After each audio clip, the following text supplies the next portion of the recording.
words.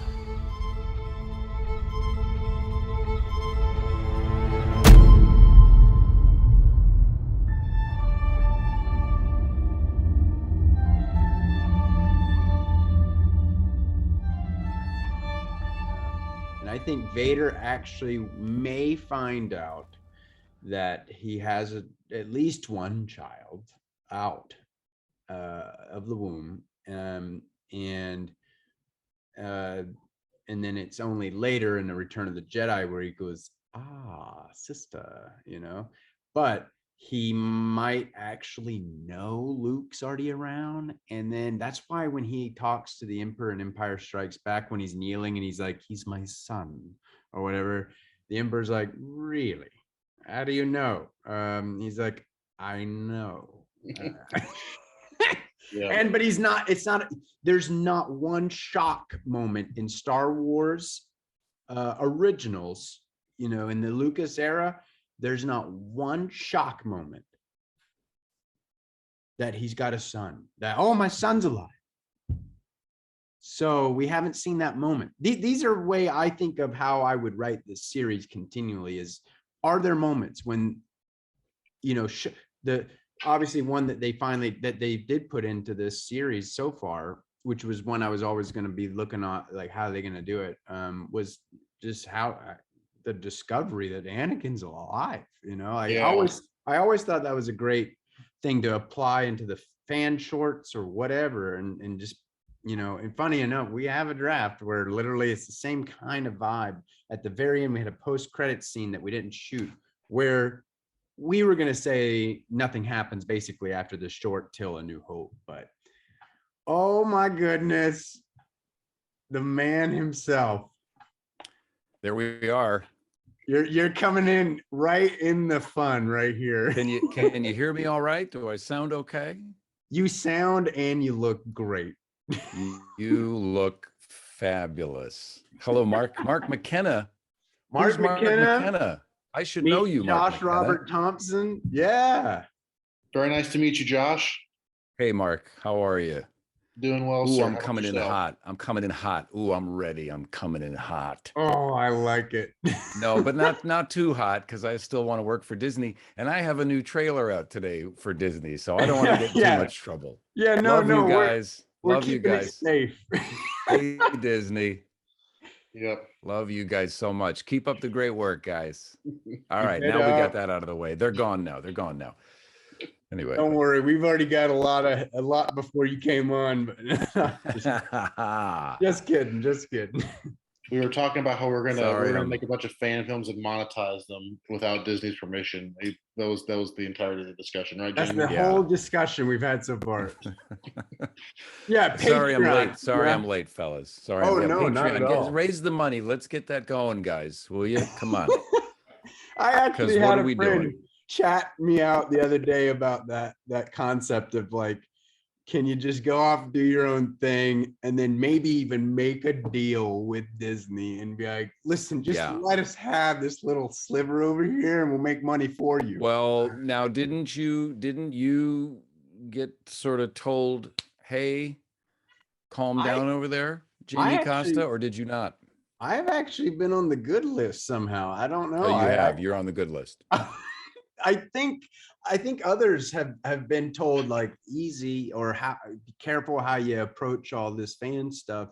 But my rule of thumb that I know is if you make it with the best of intentions and you don't monetize it, you don't defame any of the material, the franchise. Right. You don't have Han running around killing kids and say this is great. Well, then you're good. Even if you remember back in, when the Phantom Menace came out and the Phantom Edit was the famous fan cut that was passed around the internet in the early days. George, remember I was hi, George Lucas, creator of Star Wars. I was interested in seeing it. I wanted to actually see it. I thought it was an interesting idea. And then they started making money from it. And then they got the shutdown. they got the shutdown, and then George, I'm no longer interested in seeing that. You guys can kiss my ass. But I think Lucasfilm has well, there's even a disc. Look, you're talking to a guy that has a framed Jar Jar Binks honestly, that's cover back there. That shows you though that George would be on your side, that you are safe. But on that box set they put out years ago, that beautiful storybook-esque box set of the finished films. I don't know what these other movies are, but this is the saga, all 6 movies. I'm done. That has the other disc on there is a bunch of fan films. So George has enjoyed that stuff. Yeah, he encouraged it. That's another thing too. Sometimes you'll get people who come up, and say, hey, so are you ever worried about, Disney or the mouse coming down on you, all that stuff? Right. And to use your words, by the way, I love the way you say that. No, just talk. Yeah, go ahead. Listen, I've seen your work. I think it's fantastic. I'm not concerned about it at all. Obviously, my hands are tied. I can't do shit about it now. So sorry. Sorry, bro. It's true. It's like they ask, are you worried about them, coming and saying, hey, what are you doing making fan film? I'm like, well, if you spent any amount of time online, you'll know that there are literally just almost millions of Star Wars fan films. So it's he encouraged it at one point. What is the original Star Wars? But a fan film, a fan of film, George Lucas. I mean, that movie is a poem, a tribute to all of these other great films, The Hidden Fortress, and so many mythological themes and ideas. I mean, the fact that George even got that movie made is crazy, and embodies truly the independent spirit, which I think Favreau and Filoni get right a lot of the time with Mandalorian. I think that's the one that I enjoy. But anyway, sorry, I came in on your I just came in hot, and I apologize. I love it. Sorry, Mark. I'm sorry. I like the way you framed that, the way you said that too. The independent spirit is I think that is actually a lot of the magic that we've experienced. I mean, didn't he? There's creator George, the filmmaker George, and then there's business George with lawyers who have to, or their job is to protect his assets, protect his interests. But you really get the feeling when you see what he said, what he's done over the years, that creator George is all about free creative expression, like fan films and stuff. You don't really see him getting upset about that kind of thing. Yeah, he doesn't stick the hounds after those. This is a guy who financed, with the exception of the first film, who financed the original 6 with his own dime. I mean, these are massive independent films. Certainly the prequels, and we could talk about that later, are the amazing experimental independent films that I think George always wanted to make. I think he's already made them, and they're not. Look, there are things in those movies that we can nitpick to death all day long, but the one thing George never was boring or conventional. And this is the problem I have with what Disney is doing to Star Wars. They are turning Star Wars into something that's conventional. And that's the problem. Yeah, and they're not. We talked about this actually earlier. Yeah, before you came on, that they're pretty, to their credit, in the weirdest of ways. They're not even hiding it. They're like, here's a conventional, this is it. This is what we're trying to do with it. We were talking earlier about how it'd have been kind of nice if they said, George's will be over here. And then we are rebooting, if you will, or doing a new comic strip of ours. And we own all of it, just to remind you all. We'll still do theme parks based on not everything, maybe. Great. But yeah, it would have been nice if they kind of had a little bit of a barrier. If specifically the Obi-Wan KENOBI series is where, because if you're going to continue that story, that's a massive story that you are now picking up the slack, and so just stylistically, it feels like I'm watching an episode of I was gonna say Dallas. That's a really old reference, but it feels like it's like a made-for-TV. It's the first time any of these projects, because they've all looked great. It's the first time any one of these projects has looked like a made-for-TV movie or show.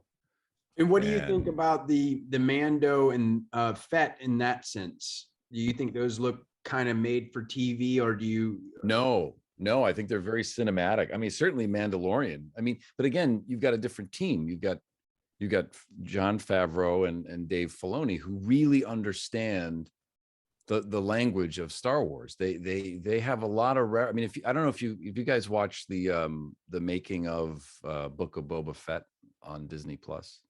I only watched the Mando one a little bit. Oh, yeah, I haven't returned to Boba Fett since it wrapped. It's really good. It really shows you the love of. They talk about, like, for example, they talk about taking a scene from Lawrence of Arabia and using that Dean Cundey, who is like one of the most famous directors of photography, worked on Jurassic Park, the original Halloween, everything. He shot that series, and he was excited to do something with that same color palette. And so, anyways, it was nice. It was like, wow, it was really interesting to see them talking about those things. Yeah, very similar to George. I think that show is, it's like a greatest hits show. That Book of Boba Fett, especially the last episode, is like the greatest hits of Star Wars. If you were a fan in the 80s, it's like, oh shit, there's that, and I remember that, and a Rancor hanging off of a building like King Kong 1933. And of course I was like, oh shit, because I love King Kong. Yeah. So that stuff's great. But Mandalorian works the best. This is nothing new that I'm saying, but it works the best because it's a new story and it's something fresh. And I think the weak parts really, and the effects are great, but the Luke Skywalker stuff, they just can't. They have to like keep tying everything in. And I understand that. I get it. But the first time I knew that this was all going off the rails was when I saw the Solo movie, and there was a character. I don't know if she was a bounty hunter or what, but she took off this mask. Some girl with freckles. What was that girl's name? Maya Rudolph? No, she looks like Maya Rudolph. Well, I think that was the rewrite part, right? Where like originally those pirates were pirates, period. And then they were like, we got to do something. And then they made them not at the end. But is she, if I'm not mistaken, she's from the Clone Wars animated series, this character? Maybe, yeah. I don't know. Because what happened, the first time this ever happened in my life, is half of the audience went, oh, that's name that I don't know. And I was like, what the so now they're like, we're just gonna, everything's tied in, and you either pay attention or you don't. There's stuff that's referenced in the Clone Wars that I don't know because I didn't watch all of that series, to be honest with you. It's a great show. That's what you were saying right earlier about like the Clone Wars stuff. It's basically they're keeping it pretty heavy on those animation storylines, and then tied in decently actually to the new stuff. I was gonna say, in light of the stuff that came out of Celebration recently, you get the impression that they're starting to bank on you having seen some of this animation stuff more so than they have in the past, especially the Ahsoka TV show. Which, I mean, hey, the material that they appear to be leaning on, in my opinion, is some of the best stuff since the buyout. Sure. The 4 seasons of Rebels, I've really enjoyed that. My wife really enjoyed that, and we're pretty big fans, and we thought that was some really great material. So them leaning into that, not the worst thing, but unless they do a pretty extensive recap, you're going to be fumbling around a little bit in the beginning. Well, that is what is also happening. Is Disney Plus is a service not just for us diehard fans, but for Joe Schmo who doesn't give a shit about any of this stuff. So they have to make these stories to appeal to those people and also us. And I wish they would just make certain shows that are just, and it sounds like maybe that's what they are doing. So that's kind of good. It's a tough thing to balance, though, I think. I was telling Jamie earlier, when I volunteer in a capacity that lets me interact with elementary, middle, and high school kids on a semi-regular basis, and you don't hardly see any of them talking about Star Wars anymore. Right. But my age, my friends, we're still talking about, we're still watching, we're still talking about it. But I'm like, something shifted here, where something is not catching with the current crop of young people with Star Wars. Yeah. So whatever they're doing, I'm wondering if Disney is catching that and say, okay, if the stuff that we've done in the recent years isn't working, we're going to say the things that did. We're going to take things that did work with a previous generation of fans, and we're going to dive. We're going to dive hard, and that's where we're going to go. Which for me, selfishly, that's great because I liked some of that stuff, and if they're going to target my interests, well, great. But that makes me sad for future generations who might get lost in the shuffle. Yeah, I think you're right. Yeah, it was. I mean, it was. I jokingly said on Twitter, the best thing for me so far about the Obi-Wan series was the 4-minute prequel recap at the very beginning. That was awesome. But I will say that the music choice for that was very weird because it made it look like a WB, whatever network, CW network show. I was like, oh, what is this music they've put on here? Can you remind me, because this is a topic I really want to cover too. Yeah. Can you remind me, is in that recap, is it no Star Wars music, or is it, you said that it's kind of CW? I don't think there's any Star Wars music. Oh, well, I gotta go, guys. Take care. That's my friend Spam Risk. I'm sorry, my friend Spam Risk is calling, so I got to gotta take this one. Always calling Spam Risk. Shame on you. I'm pretty sure that none of that music was from Star Wars. There were no cues from. That's one of my biggest sad notes of critique is we know, I think most people do, but one of the biggest parts of the film side of Star Wars is the music. Well, I mean, it just sears into you as part of the deal. Yeah. Well, did John Williams? Now, John Williams did he only did Obi-Wan's theme for this new show. Is that right? Love John Williams to death, but I will admit that this theme that he did for this show, he only did the theme, right? New theme for it. Yeah. I couldn't help but think of the Spider-Man PS4 game. If you guys have played that. Oh. Da, da, da, da, da, da. And I'm like, yeah, that's Spider-Man. Like, well, if you play the game, I've actually seen a couple others online mention that as well, but like that's the first thing I thought of, and I was like, oh, like, so you got John Williams to come back and he didn't even give us something really Star Warsy. Well, I mean, John Williams he's 105 years old now, so I mean, give the guy a break. I mean, listen, yes, I understand. I mean, the guy has cranked out probably the most legendary themes of all time for our entire lives. I'm just shocked they didn't use any of them. But isn't it crazy? I do, to be all serious and to be all fair, we may not know the full picture on that. There may be a reason why that music is not used. I mean, Vader's on screen. Now we're not talking copy and paste, but throw in a little bit of something Darth Vader. I still can't believe we didn't get anything even remotely like that. You got the Imperial epic March, entrance. Nothing. Yeah. You got him marching down the town square street. You got the intimidation factor going. You've got everything you could possibly want in a dark, dangerous entrance of a character, and no iconic music. Even something like Rogue One, where it was a little bit at his castle, it was a little bit almost Plagueis and Emperor-y, Darthy, subtleties going on. Nothing.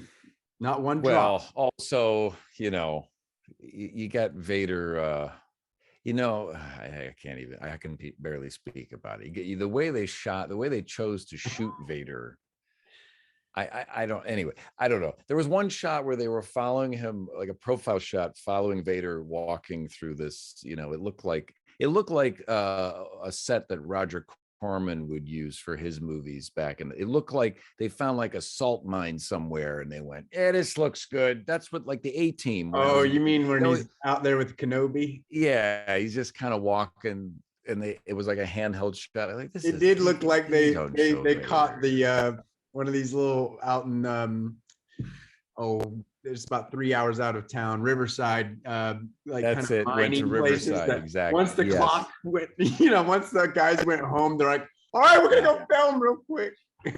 That's what all these guys did. And I mentioned Roger Corman because he made these great, he's still with us, Roger Corman, but he made, these amazing low budget sci-fi movies. One of them being Galaxy of Terror, which is one of my favorites, but they shot it at an abandoned lumber yard, or what used to be a lumber yard. So that's what they would do. They'd go, well, this looks like it could be a spaceship. Sure. And that's what I felt like was happening with this episode 3 of Obi-Wan. This looks like it could be a mining facility. What do you think happened? I mean, what do you think? The opening shot alone, to me, in the Jedi Temple, they in post they added some horrible camera shake effect. I still haven't been able to get it out of my head. What do you think has happened here with this program? Maybe you guys like the show. I don't know. I'm making assumptions. So what do we think about this? Mixed bag. There's some things that I really appreciate and some things that have me scratching my head. So some things that I appreciate: Ewan McGregor's performance so far. I've enjoyed. I mean, he's a professional, so he did great. I really like Joel Egerton's performance so far. Gruff, but not a complete jerk. Just protective of his adopted son. So that's something as a father I can appreciate that. So there's some elements there that I like. I actually liked the planet they went to, Dayu, mainly because it gives me Legends Nar Shaddaa vibes with the seedy underworld. Nobody asks questions once you're on the ground, and so I like that idea. We went to the underground of Coruscant like once in the films, so I kind of like going to the seedy underbelly of a city. Don't mind that at all. Yeah. Some stuff that I'm not so big on. Not a huge fan of how they're using the character of Reva. Don't have problem with the performance. Nothing really wrong there. But there's some stuff I just don't understand about why they're going about using that character the way they are. Right. My biggest gripe: she should not have been the person to inform Obi-Wan Kenobi that Darth Vader is alive. Yeah, I agree with that. My opinion: Obi-Wan's first indication that he was alive should have been on that Market Street. And the panic and the fear and the terror will be multiplied because of the scenario that he is in when he discovers that.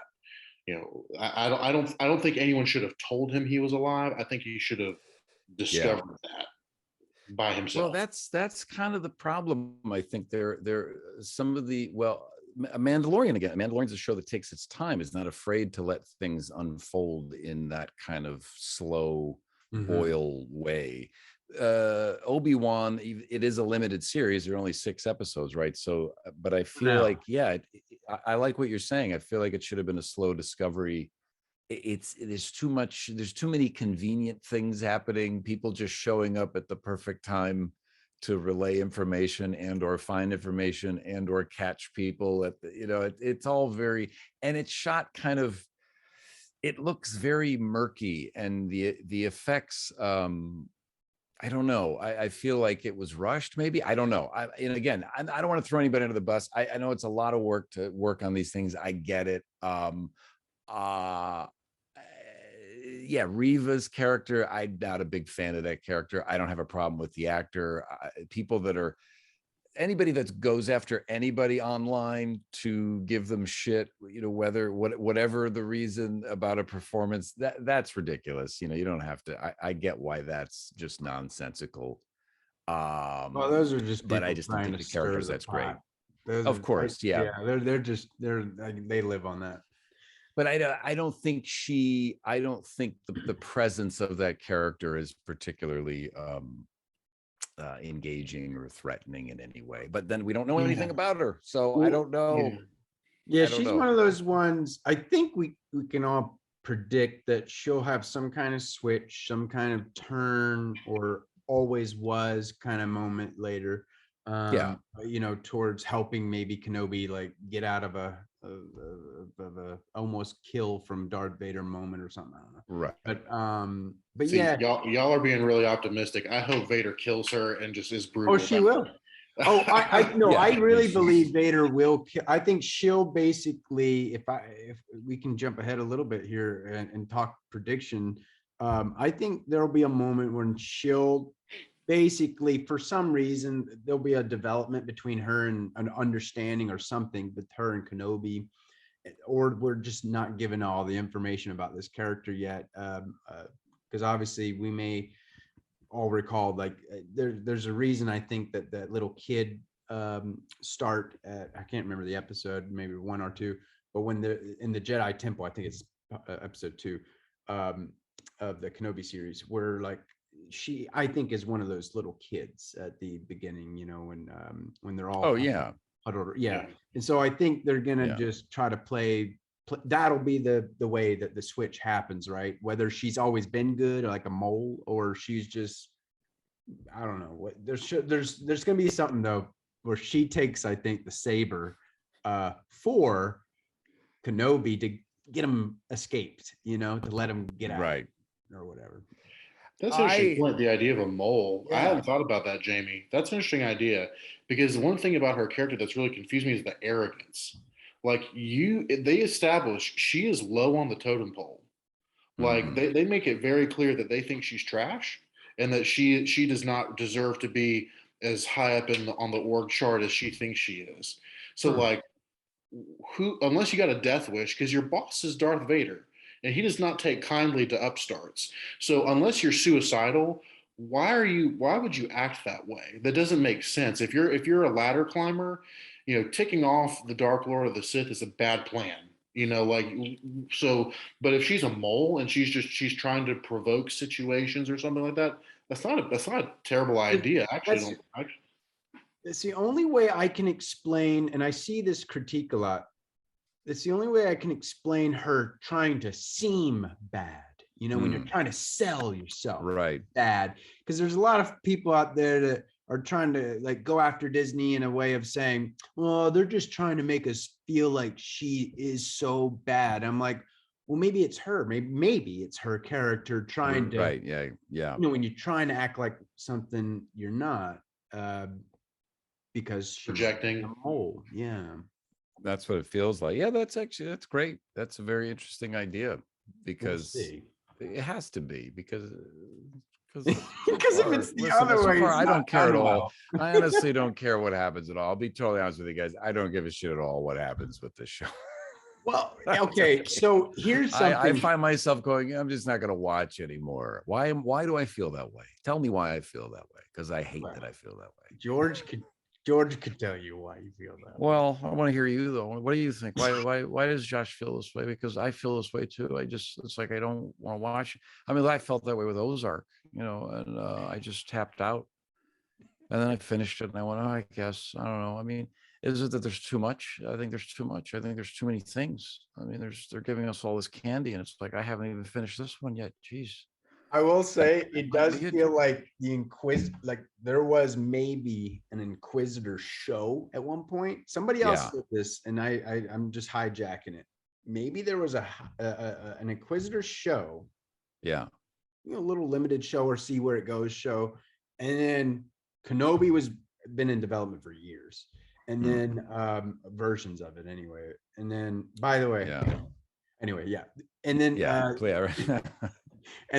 and then they just said, let's just see if we can, you know, kill tons of birds with one stone and just master those two together.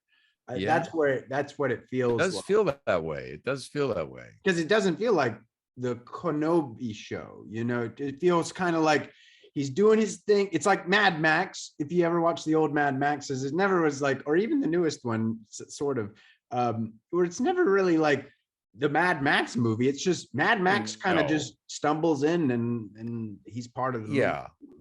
I mean, the first one was probably Mad Max, and then it was no, it's about Tina Turner and Thunderdome. No, it's Furiosa. It's not about Mad Max. And we'll give her own movie, which is fine. It's like this peripheral, which is great. I love it all. I mean, like that's not a negative. It's not a negative. But in this show, it's a negative in my Princess opinion. Leia. And look, I'm not going to talk trash on a kid actor. Lots of people talk trash on Jake Lloyd, which was horrible. And let me just say this without saying anything. I thought he was awful. To me, it's so crazy to me that, again, I know it's a child. I'm not here to criticize this kid at all. It's the same performance from both of these kids. I wish that Jake Lloyd and Phantom Menace had come out now with social media, because then everyone would be like, oh, leave him alone, he's the best. Because I watched this little girl and she's great, but she's as good to me as Jake Lloyd was in that movie. They're fine. I never, I never had a problem with it. But it's very interesting. They're like, well, no, this girl, and I go, boy, this Jake Lloyd must just be sitting there going, oh my God. Poor kid. I thought Jake Lloyd actually was. I thought he was great. I loved him. I thought he Listen, I'm a Phantom Menace fan, and his little scene with Padme in Watto's garage is just so sweet. Talking. Are you an angel? Yeah. And oh man, I every time I see that kid in the battle at the end, and he just like a kid would, he's like, well, let's try spinning. That's a cool trick. And I'm just like, man, how fun would it be to be this young and fly one of these and then blow up one of these Trade Federation ships?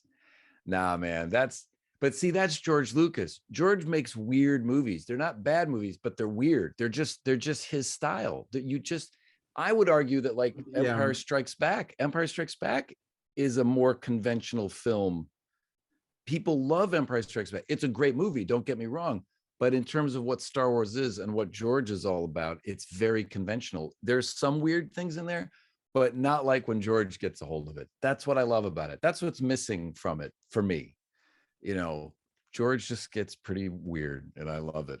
And I guess that is the natural tendency, is that it will become conventional when it's owned by, the company. You're trying to get viewers and you're trying to get subscribers. I get it, but Obi-Wan particularly feels something's really off about it. And I hope maybe we'll learn what happened. Maybe something happened. There's a lot of, it's a committee. There's so many people that you got to deal with to get these things off the ground. I get it, So I'd love to attest to something you said, Josh. So we had a couple friends over this past weekend, and we showed one of them who had never seen anything Star Wars before. We showed them episode 4. Yeah. And I wish I could have showed you her face during the cantina scene, because all of those wild aliens, she was like, what is that? What is that? What is the what? Yeah. What is happening? Yeah. And what you said just struck me, because like that was exactly her reaction. This is weird. She ended up liking the movie, but she was like, yeah, there's a lot of weird stuff in that. And that was just exactly what you're talking about. It's undeniably weird at points. That's amazing. I'm so glad you said that, because it doesn't even have to do with like, well, when the movie came out, people had never seen anything. You're talking about now. Someone saw it in 2022 and had the same reaction. And George, with THX 1138 and American Graffiti and Star Wars, I mean, those movies they're just so different. They take from things that we know. We know the hero's journey. We know who the hero is. We know who the swashbuckler is. We know who the princess is. I mean, even in that, it wasn't a damsel in distress. She was this like hard ass who was really cool and was like telling the guys what to do, right? I just watched THX, man, the other night for the first time, and that is weird, but like you said, it's we know what it is. It's 1984-ish kind of stuff going, right? And but it's so different. There's something so unsettling about it. Yes. And I feel that way when I watch the prequel. Like the prequels they're so weird. There's moments in there that no one could ever do, and they're just like that opera scene in Revenge of the Sith is just that's the best in most of Star Wars, in my opinion. I mean, what's is it Ian? No, it's what's the actor's name who plays Palpatine? Ian McDiarmid. Ian McDiarmid. Yeah. Like, I mean, it's the best he's ever been as that character. I mean, and the thing is, George sets the camera there in scenes, Attack of the Clones, when the bounty hunter puts those it's so first of all, Attack of the Clones is so film noir, right? Attack of the Clones, I've watched it in black and white. I'll set my TV to black and white and I'll watch it, and it looks like the old, like Maltese Falcon. It looks like a Raymond Chandler, because that's what it is. It's Obi-Wan Kenobi being the detective, sneaking around trying to figure out the mystery of what is happening, and he is totally playing the detective character. And everything. It's always raining. There's always shades that are drawn. I mean, it's. I wanted to see a version of that in the show we're in, like where he's kind of that got a little bit of that going on, because he's familiar with Tatooine, he's very familiar right with all the places around there, and so I just kind of wanted to see him poking his head around from there with his limitations, because it's Batman. It's Batman, by the way. I've always wanted to see Batman in the 40s when it was actually conceived. I want to see that kind of movie. Batman. You're so right. Because that's what's. I mean, that's in Attack of the Clones. He's sneaking around. He's on Geonosis, and he's watching. He's walking through these amazing rooms with these columns all built by these insects, and Christopher Lee is walking around. Oh, the corporate alliance is talking about the guild and all these things. These amazing characters sitting at this table, and Obi-Wan's just like, "What's going on here?" And he's just sort of sneaking around. But my point was, George holds the shots. There's not all this fast. Right. I do appreciate that. There. Oh, God, I just love and appreciate that George had Dooku tell Obi-Wan basically the absolute truth. Oh, right to his face. I mean, Dooku did not hold back. Isn't that amazing? What a great scene that is. What if I told you that? What if I don't? I hope my master doesn't find out I'm just spilling the beans all over the place. I don't believe you. Oh, and then at the very end he goes, "Thank God," because well, it may be difficult to secure your release, and then he walks away. Oh man, the editing on that scene is crazy because Obi-Wan keeps rotating. Well, let's have him rotate, and I'm like, how does he? It's gonna be tough to have this conversation. Hold on. Just keeps walking. Just a moment. Hold on. I was going to tell you something. Walk with me. I'm not. Oh, but real quick before we continue, I was at Monster Palooza on Sunday. For those of you familiar, Monster Palooza, massive, horror convention. Right. They had it finally back after 2 years, right? Pasadena. Walking around, always looking for cool little things to buy, books, the movies, VHS, whatever. I find this for $5, and man, I was the only one excited to get this. I tell you that. You boys are gonna love it. This was $5. I got this for $5, man. Get the hell out. It's a goober fish. Goober fish. The mouth opens, and then it came with Master Qui-Gon with a. But remember the scene where I had a spear? No, I don't remember that. But remember where I chased him? I was elated. Big score for this guy. I had the spear. So thinking of how like movie production and like toy deals work, does that mean there's a draft somewhere of episode 1 where Qui-Gon goes hunting with a spearfish that got turned into Hasbro or something? Gotta be. Like, what's happening here? But okay, make him a spear, I guess. I don't know. Well, maybe at some point they get stuck. There's some creatures down there. Obi-Wan or Qui-Gon says, "Hold on a second, I'll take care of this." And he kind of goes out there and kind of gives them a jab, and then they get out of there. But we ultimately couldn't shoot it. We didn't know how to do it. But George, why doesn't the pressure kill Qui-Gon immediately?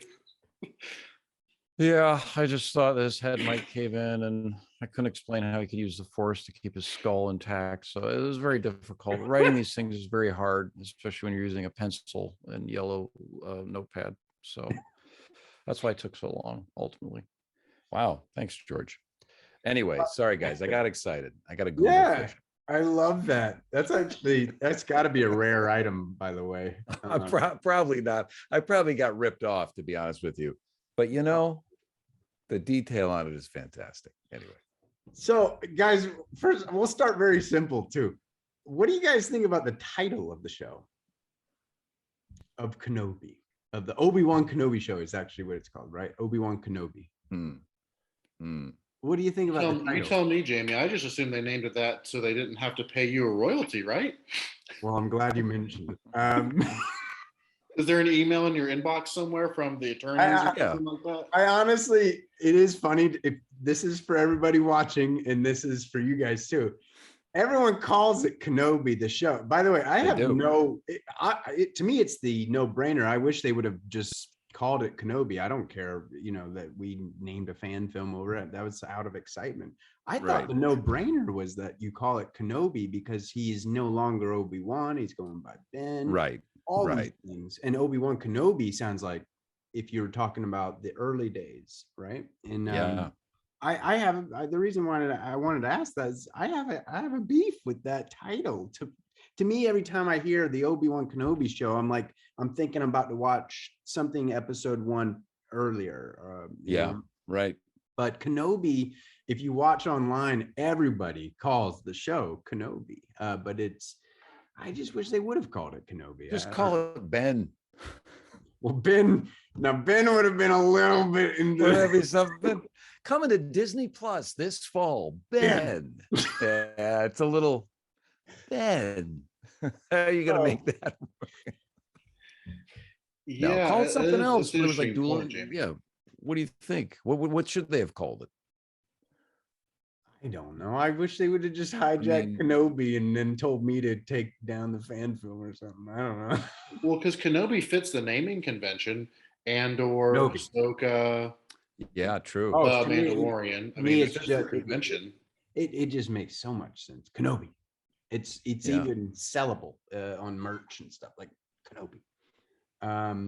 Anyway, Obi-Wan. I just had to get that one out of there because for some reason that always bothers me when I see that show because Kenobi also makes me just like a little more serious when I like feel about how I feel about this particular section of what we're going to explore the character. Like immediately I'm like, oh, it's Kenobi, not Obi-Wan. Yeah.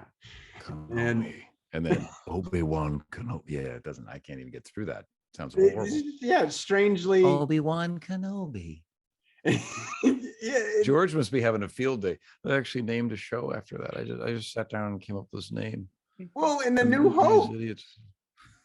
A New Hope, right? He sits there and goes, Obi-Wan.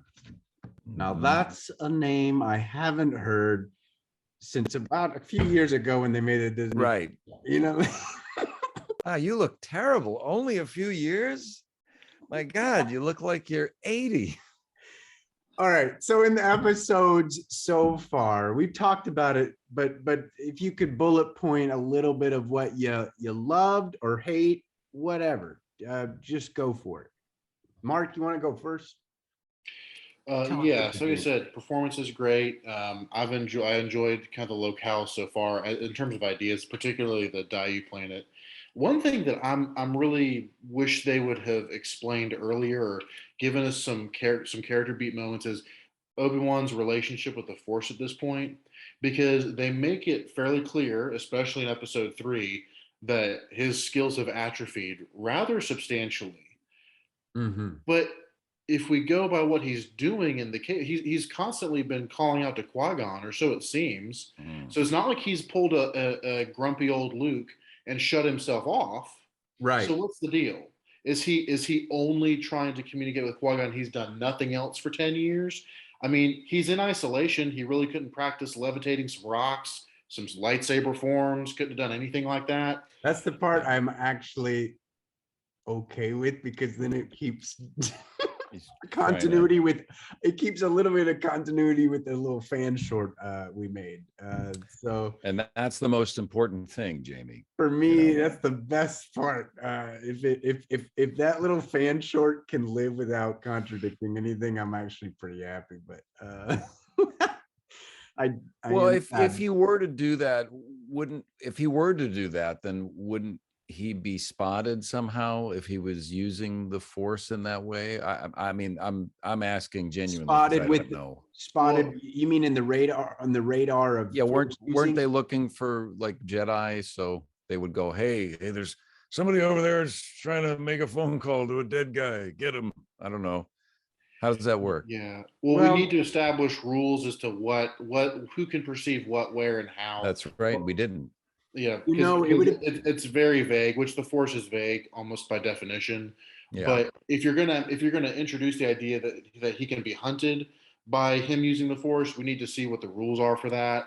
You're right. Because otherwise, it just doesn't make a lot of sense for him to not do anything except try to reach out to Qui-Gon. Now, right. I'm fine from a story point of view with him being weak. I mean, I think it makes a perfectly fine story beat. That's I don't have a problem with that. So, but I would just like to see the explanation there. So I think where you could have had that explanation. This is what I was talking about with you, Mark, earlier.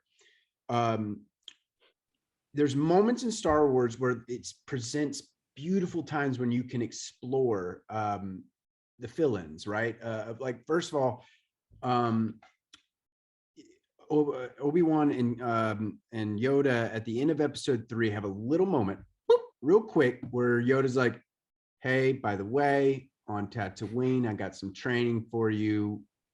Your old master, he's figured out this, that, and the other. To me, all like that little moment, there's like a few bubbles in episode 3 that are just like that, the opera bit, you know, there's like little moments of like so much gold to be explored.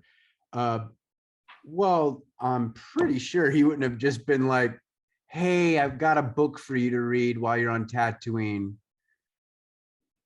And then right. Obi-Wan, and then I'm sure Obi-Wan would have been like, great, what is it? I want to read it. You know, like, you know, like there needs to be, I think they could have started the show with literally take us back in movie magic to episode 3. Literally coming right out of that room where he's like, while you're on Tatooine, I got training for you. And then kind of delve out a few rules in a few things and like how to start. Here's your book or whatever. Well, yeah. Or flashbacks. And not, don't do this because this will draw attention or whatever. Yeah, I think more time spent with Obi-Wan by himself, living in this cave or where he was living, and then dreaming and having those kind of flashbacks. That because the only scene, there's only two scenes that I like in this whole show. I don't like any. I don't know what's happening here. It just makes me. I just go, what? Why am I here? And I'm sorry I feel that way, but that's how I feel. Only 2 scenes I like. 2 scenes. Jimmy Smits has a very lovely moment with little Leia. I love that. And it's so funny, and it's like, oh, this is like, it's almost like a Spielberg kind of humor moment. It just made me go, oh, this could be, and then it's all gone. There's like a chase scene where guys are like 40 feet away and they're like, get over here. And I go, okay. But before that, they're on this beautiful balcony, and I think it's about like a relative or a cousin of hers that's given her some shit. Anyway. Yeah. And he says something to her, and it's just so funny, and they make a little joke. Okay, that's the one moment I liked. And then the other moment that I thought was great, and we need more of, is when Obi-Wan looks out into the distance and sees what is clearly Anakin in the most horrifying shot of this entire series. It doesn't need music. It doesn't need flames. It doesn't need Vader walking around throwing people and choking them. It's Anakin wearing the Jedi robe, and you can see his burned face out at Joshua Tree. Well, we were on a budget, so listen. But I mean, that it is like little glimpses of that, and I like what you're saying, Jamie, because I want to see more of Obi-Wan going into these reveries and dreaming and remembering things from the past. Episode 1 of this series should have just been entirely that. It should have been entirely that, because instead of a 4-minute montage, remember in our last episode, that doesn't help anybody. We already know, but for people that don't, that doesn't help anybody. Now you mention it, talking that Leia stuff, I take it back. I think there's almost 3 shows that they were like, let's see what gets kindled, and then we'll go run off and do. I would not mind actually if all that Leia stuff was reserved for its own Leia show. It feels like a different show. And then you can have Obi-Wan show up when it's time on that show. Hello. Like he does when he walks in to try to get information on Camino, and he says Yoda's training the younglings. My favorite. He walks into the room. Hello. He wants nothing to do with these kids. Make it more like you just don't care. You're very busy. Hello. It's my favorite. I actually need to rewatch that moment because I don't think I recall that. Hello. Oh, well, F you then. I don't deal with you kids. That's Yoda's thing. I will say my quickies are I don't know where the hell the music is. To me, that's like an unsolved riddle. I'm like, where's the the Star Wars music? To me, that's everything. That's a lot of it. If that's one thing that you're going to carry from the eras that you're, and because their characters are on screen, I almost wonder. Again, there might be something there that we just don't know, like a legality stuff that they're not even sharing with us. Well, I said, listen, don't use my music. You guys want to make these dumb shows? You know? It's almost like Johnny. Well, yeah, he did just straight say, "I'll come and do a thing for this show, but don't just sit there the whole time in your shows and just do like the video games of past," which I love, where they just shop in the music, all day. Yeah. James Earl Jones. Go ahead. My son's 3 years old. He's never seen a Star Wars film, but you know what he knows? The Imperial March. And he knows whose music that is, and he knows that it's serious. You don't even have to show him the movie, but he gets it. Whoa. That's amazing. And that's the power of John Williams. That's the power of the music is half the film. Half the story is the music. It tells the story. I mean, that's not to get, George Lucas made silent films. That was his whole thing. The dialogue it was about the visual and the music. You could watch Star Wars just with John Williams' score and you would know what was happening. That's an amazing thing. It's an amazing thing. It's like editing, as you know, in filmmaking, it's almost a whole nother draft, right? It is. When that comes in.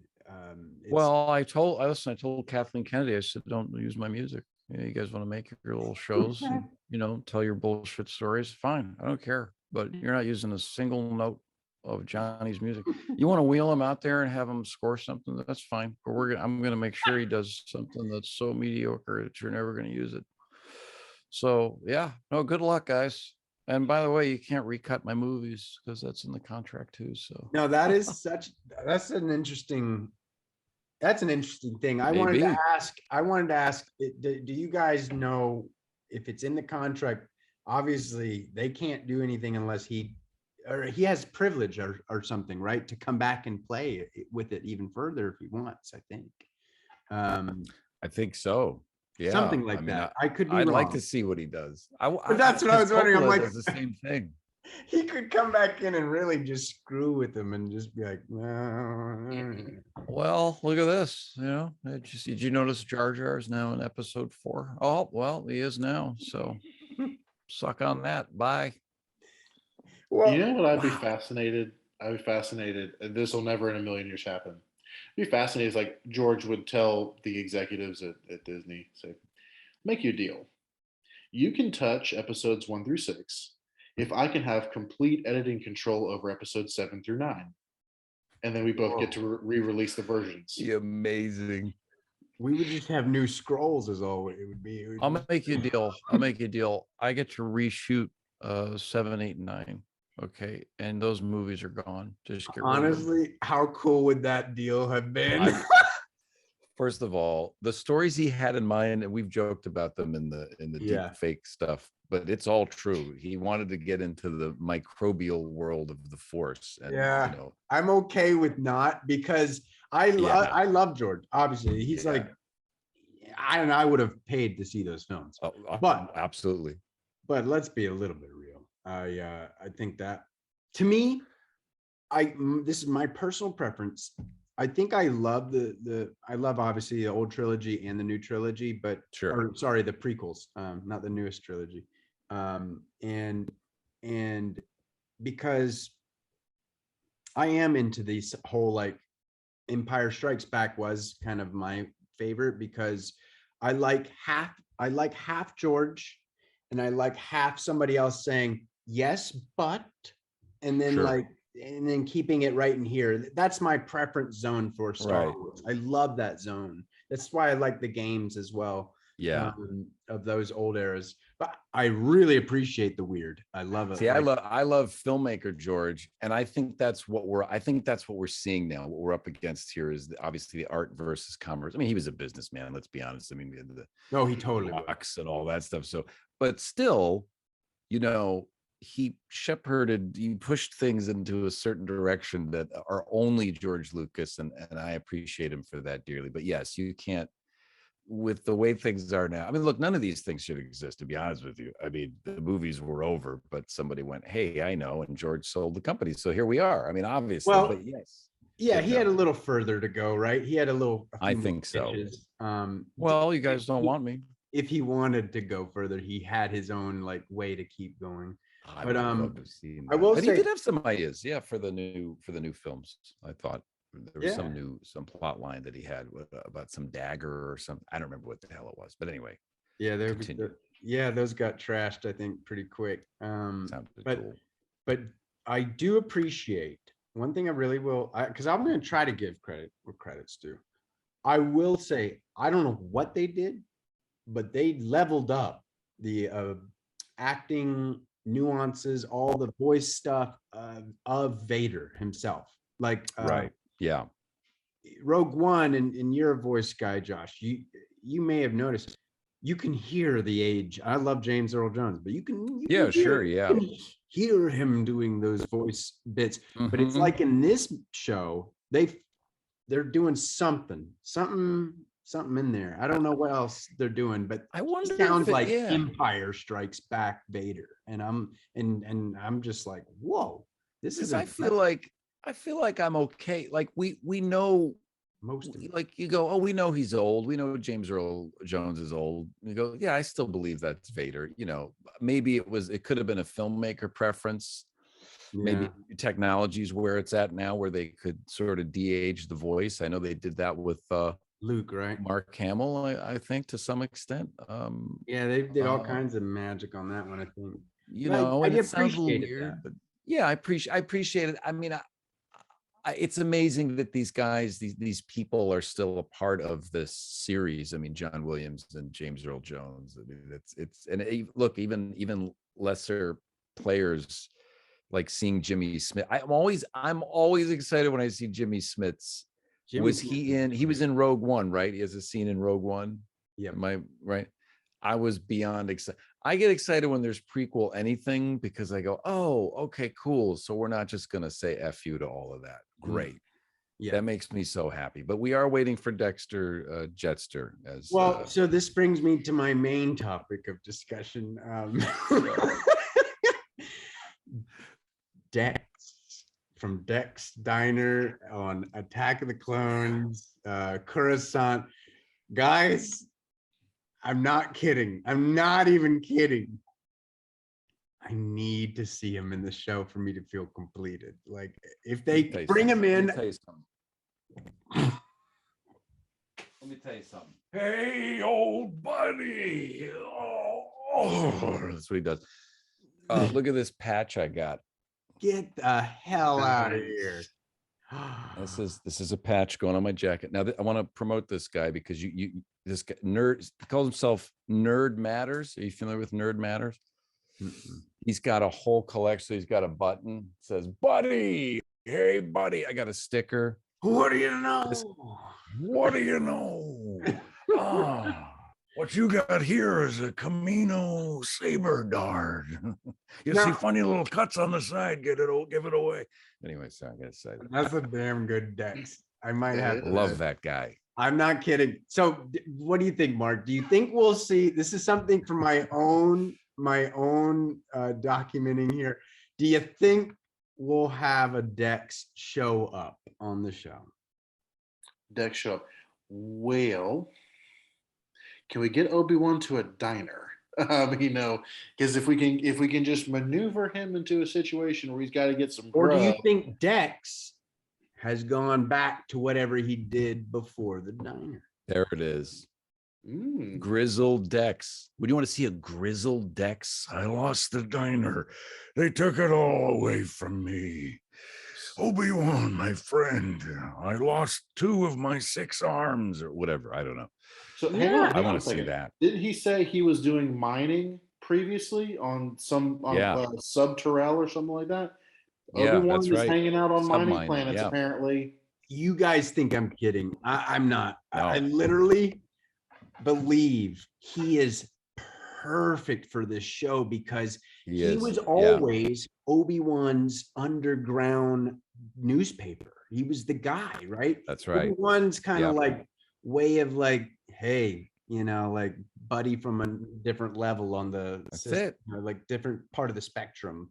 And they were pals. I want to know how they became pals, by the way. Again, it's the film noir. It's the film noir thing. You always have this buddy that you go see. I got to go see my buddy and find out. Yes. Hey, Mac, how's it going? You go down to the diner, you go to the bar. Yeah. You know some information about this guy? What do you know? Oh, maybe a thing or two. I mean, that's what that whole scene is. But you're so right. I thought he was going to deliver the news of Vader. I thought he was going to be like, I don't know how to break this to you. Oh, can you imagine?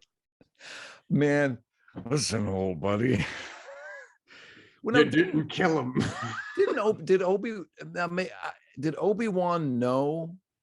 He knew that Anakin had turned to the dark side, obviously, at the end of Revenge of the Sith. As far as I know, he heard on the little hologram, correct me if I'm wrong, I think he heard the little hologram of Emperor say rise Lord Vader and stuff, like what he was doing the recaps of, like checking the files of videos and stuff with Yoda, and Yoda's like, I don't know if you want to see it.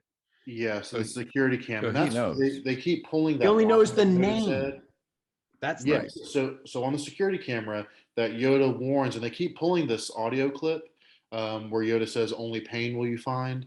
Yeah. They're pulling that audio clip from where Obi-Wan goes into security recordings of the Jedi Temple, and Palpatine addresses him as Lord Vader. So he knows that he was dubbed as a Sith Lord.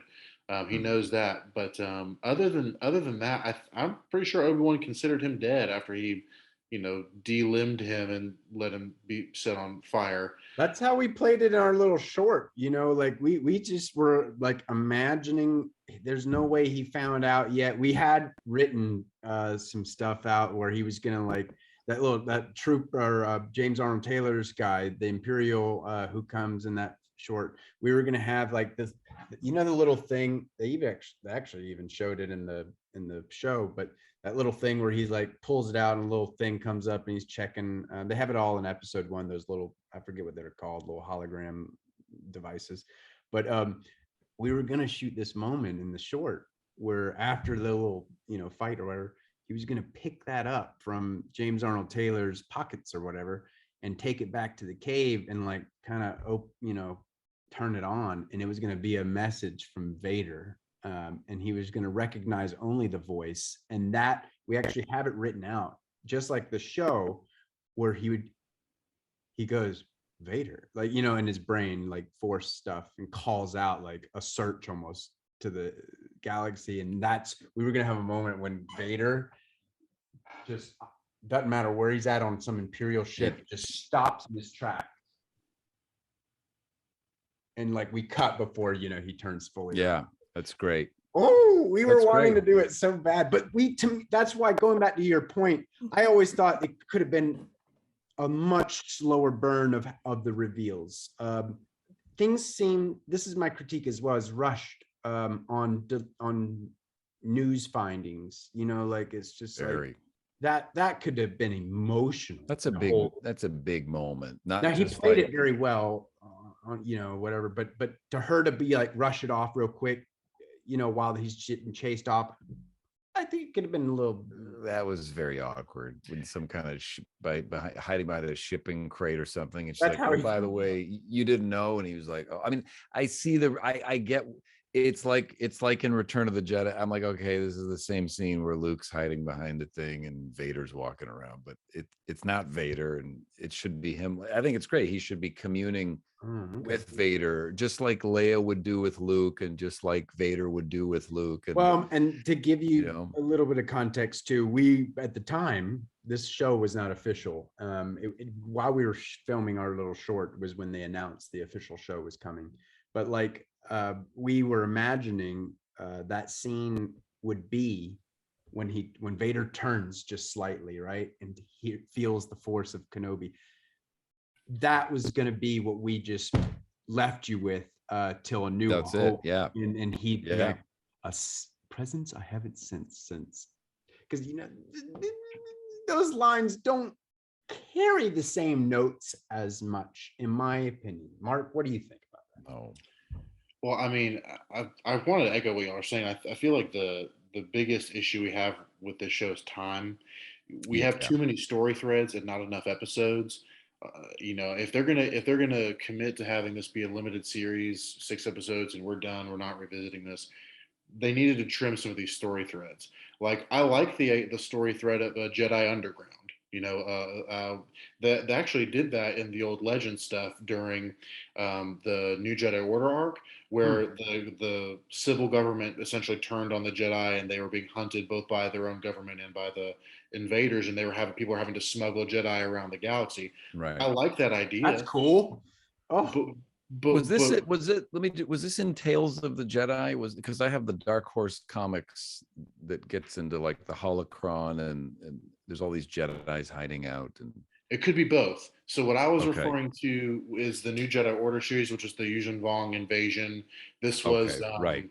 That was kind of when they turned the expanded universe into going from kind of like a PG to rated R in some cases. Storytelling. So that's what I was referring to. You may very well be correct in that too. I'm not familiar with that one. It's way back, 90s, 94, somewhere around there. Yeah, so that could be, and I like that story thread, but we don't have time for that in the 6 episodes. Right. We just don't. Yeah, that could be its own show.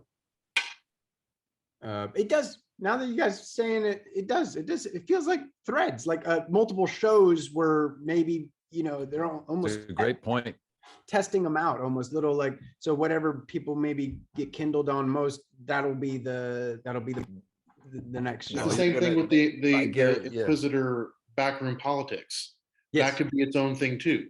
Like, which I kind of enjoy. I don't mind if that would have been the Vader show, right? If they do the Vader show, that could have been the Vader show, right? The Vader show. I like that name. It's the Vader Show. Was now that would have been a studio audience. Ladies and gentlemen, here he is, all the way from his castle. It's Lord Vader. Get out here. We got some great guests for you tonight. Yeah, each of them are gonna get toasted by him. And some lucky audience member is going to get choked using the Force. Okay, but before all that, she sings, she's tiny, she's adorable, but she's tough. It's little Leia, get out here. And then she does like a Shirley Temple thing. It's all in black and white. And then we go, oh, it's like WandaVision. And then we fooled you. It's all in Obi-Wan's mind. And then he wakes up at the end and he goes, oh, what a strange dream. And then we go, there's a show. Guest, Max Rebo. Yeah. Oh man. And Size Snoodles, but she's not a puppet, right? Get rid of that puppet. Horrible puppet. So when we were showing our friend episode 4 last weekend, I don't think I cringed the entire movie except when those special edition graphics came on the screen. I'm like, man, I'm like into this. This is great. We got someone new watching this. And then that stupid like Ronto thing roars up in Mos Eisley. I'm like, what is that? This is the funniest part about those though. I rewatched them obviously, but this is the most like this is just going on too much, like across the screen and Tatooine. Oh yeah. Like I'm trying to see what's going on, and like there's like all these movements. I wish he would go back and do it again. Because at that time, everything was still in its infancy, so it'd be nice to have one more pass because it's all cool. I love it all. I love like the guys on the, the I enjoy it, but I will say it sticks out a lot of times. This is 97. Yeah, the ideas aren't bad, but it doesn't hold up. Totally agree. So I guarantee, just like Coppola, Francis Ford Coppola has gone insane and has recut all of his movies, and it's really amazing. And they're all in Dolby Atmos now, and it's fantastic. I'd love to see George just do one more pass. Oh, we finally got it right. This is the Jabba scene one more time. And this time he doesn't step on his tail, but he looks great. Look how great. They do have a problem with digital Hutts, though. I mean, even in the Book of Boba Fett, they look pretty good, but it's just a weird thing to animate, I guess. I don't know. It is a little bit weird, but I still love it. Yeah, I love those things. It's funny. Good point, though, man. What do you guys think? I'm going to try to get through some more thoughts here on the Kenobi series. We're, by the way, if you're watching us talk the show here, we're currently talking right now at episode 3 has aired, and we're going on to episode 4 when we've had this chat in 2 days. Can't wait. Now that there's 3 more of this for now, only season. Is there anything that would actually make you go, okay, at this point, like excitement level, would be like, oh, okay, all right, I'm gonna just lay off and this is super fun to see what is cooking. Now, it doesn't feel like that's what's gonna happen, but to me, I think there are some things around the corner that there are hopefully going to be some pleasant surprises. But if you guys could have your way, what would you hope to see from here on out to make you feel better about it? If you're like Josh and you're kind of not feeling it so far. Well, Mark, I'll let you take that. Mark, you have any? See what Mark has to say. I'll go first if you want me to, Josh. That's fine. I'll put it in 2 categories. I've got things that might actually happen and wish fulfilling. Yeah. So in terms of things that might actually happen, I would say Liam Neeson in the flesh, so to speak, as Qui-Gon Jinn, presumably in the final episode, Obi-Wan has some kind of breakthrough and he gets to commune with him. Alternatively, maybe it happens in this upcoming episodes. Qui-Gon gives him the pep talk that gets Obi-Wan back on his feet. Either one, fine.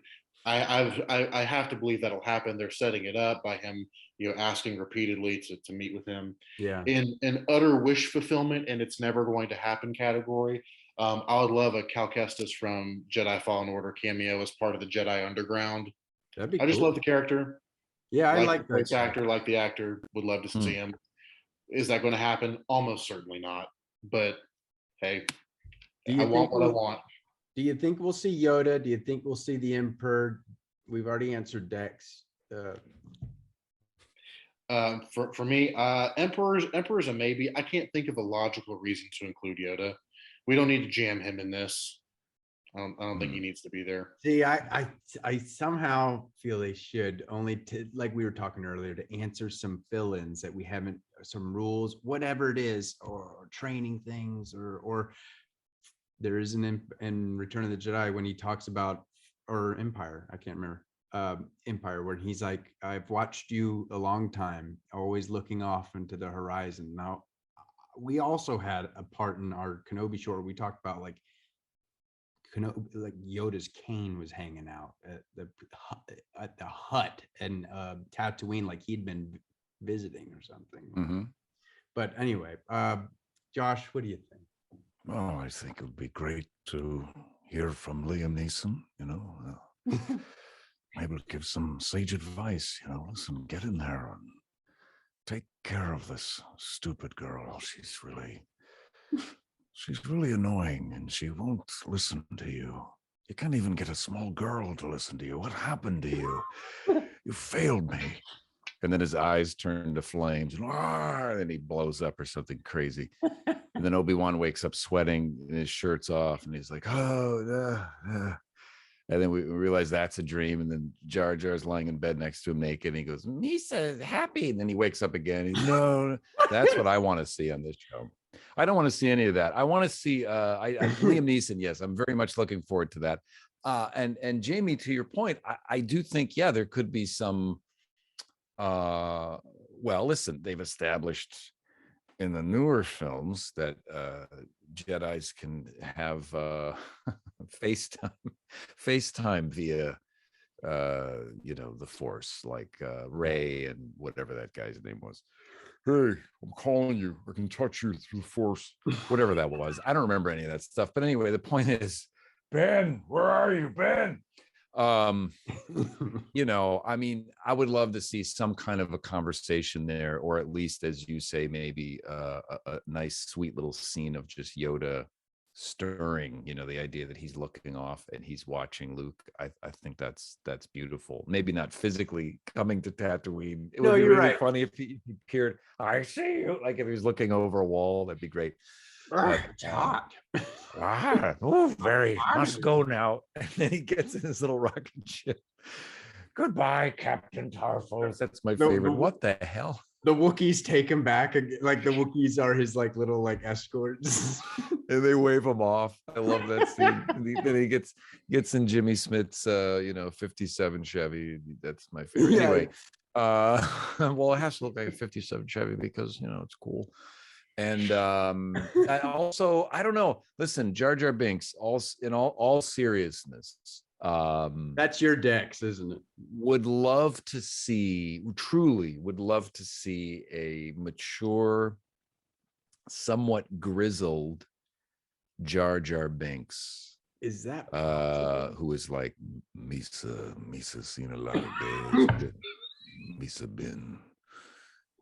Misa seen some ugly stuff. Misa friend turned to the dark side. Like that. Not like that, but you know what I mean. That like a grizzled Morgan Freeman. Misa seen some tough stuff out there. Misa friend Anakin was taken by the dark side. Misa there when he won the race there, big race. Oh, there on Bunta Eve. Oh, he was a smart kid. Misa watched him die. Misa could have done more. Misa was right there in the Senate. Misa did terrible things. Misa did. I mean, really, like I can't. My mind. Now that would be impressive if they could. Okay, so real quick. So it sounds like Jar Jar is your Dex. Like I'm fixed on Dex. Yeah, like, I love Jar Jar.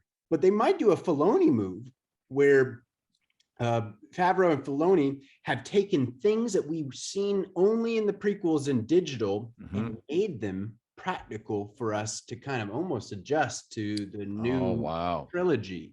I would get off on if they did bring in Jar Jar or Dex, I'm specific to Dex, practical version of these guys. Like, interesting. That would be pretty impressive. And sticking to their team. I for the time, obviously those characters are very impressive. It's wild what they pulled off, but yeah, it would be interesting to see it in a practical way or with the technology as it is today. Right.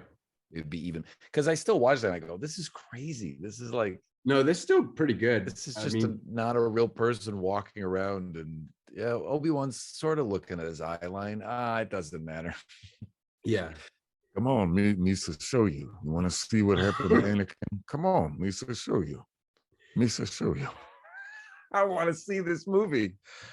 You know what we need, Josh? We need a political thriller after episode 3, where we have the aftermath of all that stuff. We've got Mon Mothma and Jimmy Smits as Bail Organa, and you can get Jar Jar in there too as the aftermath of everything that's happened politically. Because that was one of George's focuses is, how does a republic fall? Corruption, political manipulation, treason, all those things. You can make a political thriller out of that. You can have, in reality, really depress Jar Jar because, he has enough of a moral center to understand that ooh, Misa kind of caused all this by giving those emergency That's right. powers. Yeah, there Well, actually yeah. could be an emotional little scene with that would be now would Something. that win you over a little bit at all if they Yeah, had yes, it would. some kind of Yes. reverent scene with Jar Jar? Yeah, because right now it seems kind of like an FU to George Lucas in a subtle way. Does seem It that all way seems a like an lot. FU in a weird. It's like, you know what, this is what we do now. And you go, Yeah. well, but that's not what. But I would like if there was a scene like that, and if they could pull it off in a way that wasn't, comical. I think it's possible. I mean, That's pretty cool though. I mean, if they could pull that off, to be honest, that would be a pretty big feather in the cap. I would be love able to see that. to be able to pull it off. I would love Ahmed Best would obviously come back and play Jar Jar. Well, not even just Jar Jar. There could be other Gungans. Other Gungans as well that were there that in the battle, or just Right. knew the story or knew Jar Jar. Maybe Jar Jar died. Yeah, well, that's the thing. What if like you go down to that city and it's like actually horrifically decimated? Like, Yeah, right. Yeah, it's all. Yeah. Oh wow, it's in poverty now. It's all but abandoned. yeah, like lost episode masses, 1, long gone. all this hope, right? All that hope, it saved that city. Yeah. We're in the dark times now. Like, Oh, I'd like to see Naboo too, because they worked together, those two cities. That was like Yeah. they kept talking about the symbiotic relationship. I liked all that stuff. It was very, it's very heady and it's very on the nose. I'll just write in here that it's symbiotic. Just say it in the script. Why don't we just? Well, or George, you can just sort of show that it is. No, just have them say that it is. I mean, we got things to get to here. But it would be nice to see Naboo, abandoned and sort of crumbling, and that would really that would do it. That would hit me. I'd go, oh man. hearing you say that actually makes me excited at the idea, because again, that's what I like about the prequels, is that even in A New Hope, the Hutt, he explains, it's basically that era is polished. It's kind of, that's why in Yes. Star Wars, this is what I love about Star Wars. The more back in time you go, the actually more new that Right. Yes. technology kind of feels. And Yeah. then the more you go into the future, the more rustic and empired and all that. Yeah. I love that, because that makes sense to me. Yeah. That's why I don't have a problem with the prequels vibe. Like a lot of people have an issue with the vibe of it, but to me Yeah. that makes total sense, and it's actually a very clever way to go about it. But yeah, I would love that. that would be love cool to this. see a halfway going into the empire-y time, to the old times of Naboo. Because what happened to all those Polished, people? beautiful palace, What happened to General Panaka, the black guy that's just so negative in Phantom Menace? I love that guy. No, we shouldn't do that. No, this is a bad idea. He's like the only smart guy in that whole film. He's just constantly telling everyone, no, we should not do this. No, this is bullshit. I was waiting for him to just say that at some point. What is that actor's name? I can't remember. He wanted more money for the second one, so they were like, "That's okay, we don't need you," so he didn't come back. Don't they replace him literally with like the character's like son or something like that? I think. Like, they kept the name and just changed it as a son. You're kidding. Is that the guy with the eye patch? Yeah, eye patch guy. I don't know. Oh, Yeah, I thought the eye guy. patch guy was the same actor, just went through a little bit. No, you thought he put on the LBs. It's the best line. It goes, "It's all right. There was no danger," and then there's an explosion right after that. Well, you just have to give the idea that see, the audience knows there's no danger. Hey, you don't have to say it. Well, you just say it. Just say it. We got things to do. I got a story to get to here. Jesus. See, you say that, and all I hear is the narrator from Arrested Development. There was danger. Yeah, exactly. That would be, maybe we do like an Arrested Development style Star Wars program. Maybe that's next. Whoa! How many shows are in development? Bring 25 George shows? back to narrate. Yeah, he had some crazy shows. And what was the Seth Green show that was it Detours or something? Was it called? Oh, yeah, the Star Wars Detours. I remember seeing some stuff for that. I mean, George was, George took the company in some weird directions, which I always thought was just hilarious. I was always scared to watch the Ewok movies, the Ewok adventure stuff. Oh yeah. I saw it at Blockbuster every time, and I was like, I don't know, I can't do it. You know, I grew up with I remember waiting. It was I think it was an ABC. Yeah, ABC. It was Disney. Or no, yeah, it was an ABC movie, I think. And I remember that night. I remember sitting in front of the TV. I remember it was a huge deal. It was like the lead up to that was unbelievable. The Ewok adventure. What are you talking? It had been a few years since Return of the Jedi. So this was like, oh my God, there's more. And I mean, of course, as a kid, I loved it. But it's like if they made like a Gungan show, you know? Yeah, I'd be like, whoa. And then you watch it now and go, whoa. But it's very sweet, actually. The narrator, there is a narrator, and one of them, I think, is who's the Mark Hamill? No, it's a guy that did the Frosty the Snowman. Burl Ives. I think it's Burl Ives. Wow. Who narrates, there's like, in the forest there lived a guy named Noah, and Noah is played by Wilford Brimley, who's so that's the second one, I think. And he's like, you damn kids, get the hell out of here. Get the hell out of here. It's like really mean toward these little kids. Don't eat my damn porridge. God damn it. Get out of here. But it's very sweet, like Willow. Even Willow, I remember when I saw that film in theaters with my mom and dad. My dad was like, what is this shit? It's like 5 hours long. My God, I'm gonna go wait in the car, kill me. And but it's when I watch Willow now, or when I watch the Ewok movies, they're so sweet and so good natured, and it's just like old fashioned filmmaking, and that's what the prequels feel like now. Weirdly enough time has gone by, especially Phantom Menace. I watched that movie and I go, oh man, this is an old movie. It's so beautiful, man. Practical. It's almost a Jurassic Park in a sense of there's a little bit of a marriage of practical and new age stuff or whatever. Well, it's on film as well. I hate film, but I was forced to shoot it on film. But you do what you can. Anyway. So I'd love to pitch you guys real quick. All right. I want to pitch you a concept.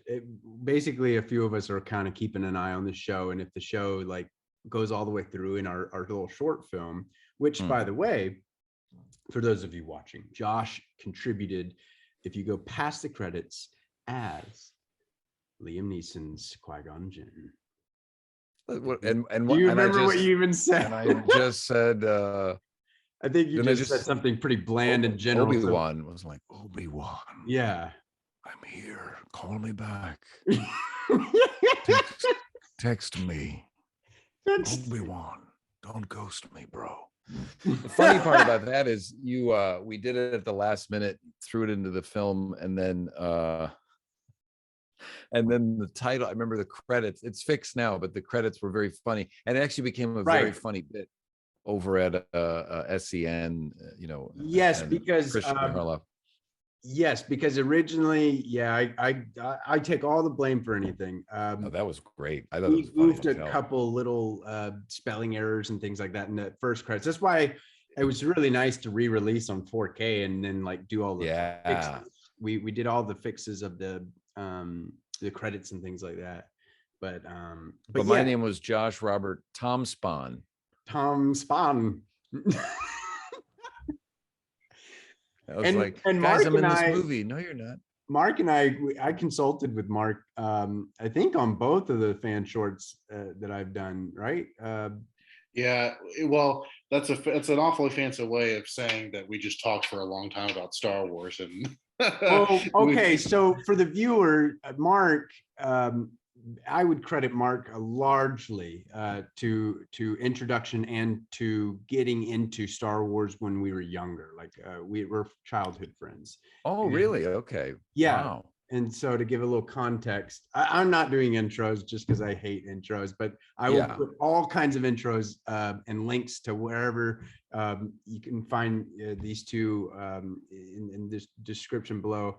Both are very highly credited gentlemen. And so we'll establish that in the credits. But yeah, this Mark and I would chat long time into Star Wars. I was like a closeted nerd way back, and like Mark was the only one who took me in and was like, we'll talk, like we'll talk Star Wars. But yeah, Mark, yeah, we chatted a few concepts, I think, that we were working on those fans. With KENOBI, it was a little more formalized. You sent me like scripts and I read and stuff. Yeah. The first one, it was literally just talking on the phone. But with KENOBI, yeah, I got you very graciously let me read some of the material you had, and I would email and we'd talk about it, and it was really great. I mean, it's just always really a precious thing to be able to contribute, because I'm not an artsy person. I'm not terribly creative. I enjoy Star Wars, but so not being a creative, being able to have any real input on anything that you did with that is always just a really precious thing to me. Because like I said, I'm not a creative person. I'm not going to go write the next great American novel. I'm not a filmmaker, but getting to have something I love like Star Wars, being able to participate in the creation of something is really a sweet thing for me. So I'll always be grateful for that. That's great. Yeah, and I'm grateful to you, because literally that's how a lot of us get into Star Wars. We have somebody else, at the times. I mean, obviously when I was born, the old movies had already come out, and then I got welcomed in right before those prequels started to pop out. So I was just like, oh my God, like this is amazing. And so yeah, no, I'm grateful for guys like you. I'm sure we all have. There's a lot of people out there that have like done that kind of intro to others, like being like, well, hey, here's what it's all about. And Star Wars, I mean, there's so many people that are engaged in this material because it means so much to all of us in so many different ways. Right. Yeah. I don't know if it's like you guys, but it's like Lord of the Rings for me. When I can watch Star Wars at a different point in my life, and when I say Star Wars, I do mean the old trilogy, anything George Lucas was doing, but and I can totally react in another whole new way. It's very interesting in that rewatchability. That's the beauty of film. That's the beauty of books, but specifically film. When you go back to things at different stages of your life, they take on new meanings and they become something even more. I think that's happened to me with the prequels, certainly. I mean, I obviously love the originals and I grew up with those, but just as a filmmaker and as an actor and as an artist, it just means so much to me. That creative spirit, somebody that just does the thing that they want the way that they want it, and they were able to do that is an amazing thing and very rare. That's cool. Very difficult to do. Yeah, it's a high degree of courage. I mean, it's a high degree of courage to say this is my vision, and by golly, it's going to happen. So not just courage, but also boldness. Very bold. We respect that in people. Sometimes it hits us in a way that makes us go, ooh, but at the same time, there's that level of respect that says, that's it. Maybe this wasn't for me, but it was definitely for you, and you made it happen. Yeah, it's like it's like a stand-up comedian. Josh is a stand-up, and he has that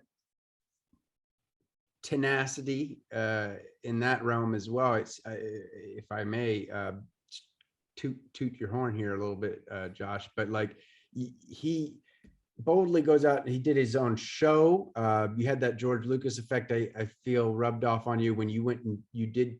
That was really interesting following you for a while, when you were trying to make the show and you were pitching it. Oh, the pilot. Pilot. You guys go watch his pilot. You've uploaded it, right? You have it up? Yeah. To see. You should go see this. You can feel that same spirit that we're talking when you watch it, because it had to be grunted into existence like Star Wars. And So yeah, I can see that actually rubbed off on you in a sense like that. I think it, and I think this is happening for a lot of people now. It's nice to see like a guy like Hayden Christensen. Man, it moved me to tears almost to see the reception that he is given when he goes to conventions. He himself has not been to conventions for, I think, over a decade, certainly. Yeah. It was quite a while that he wasn't doing any of that. Very deeply moving, and also interesting to see all those fans growing up, attitudes changing a little bit. I'm not saying people are like, we love those films, but there has been this amazing shift of reverence, and I think people finally understanding we would like George to come back. No, it's partly that, but I think it's lovely to see Hayden in this show as well. I don't, maybe we'll see more of him. Maybe there'll be more I think that's the only way I can take on the show, or even the shows so far. I even kind of enjoyed Fett to a point of you know, to the point of, oh, there's the guy from that the prequels. Right now, in that kind of lives in its own boat for me for his character, because I kind of liked what we were left with in the games and the movies of Fett, but it is fun to see the prequel Fett in the shows. It's just interesting. I'm a fan of Robert Rodriguez. Sometimes I was just like, it's just amazing to me that they let him go wild in the Star Wars universe. I was like, crazy. Wow, that's amazing. So I do want to pitch you guys. Okay. If the show, we're as this discussion is happening, we're 3 into the 6. If we might return, do a cap off to this discussion or these discussions after the 6th episode. But just for my own enjoyment, I want to just pitch you guys a Kenobi follow-up to our short that we did, and that also lends to A New Hope / maybe even Help, where we are with all of the Star Wars that we are currently digesting. That is to say, if you remember in the Kenobi first one that we did, the short, the moment when he surrenders fully, because he's calling out to Qui-Gon with no call back, right, in that one, and then at the end, he surrenders fully, and just like in A New Hope discussed, he has his eyes blinded but chooses to keep his eyes closed, and he surrenders fully to the Force in our Kenobi short film and fights blind, right? Don't use your eyes, they deceive you. And because James Arnold Taylor threw some sand in it. But no, he decides to actually continue to keep them shut and fight blind, right? Well, there's a little bit of hint of that in the show right now about like when Leia asked Obi-Wan about describe the Force, which of course would have been amazing to hear the Force theme played at that moment. But she is explained to it by saying, it's about when you turn on the light. It's like that's how it feels, like in a dark place. That's the Force or whatever. And they're writing that vision stuff, right? And so, like, I would love if after the end of the show we do a follow-up to our short film that takes place actually after.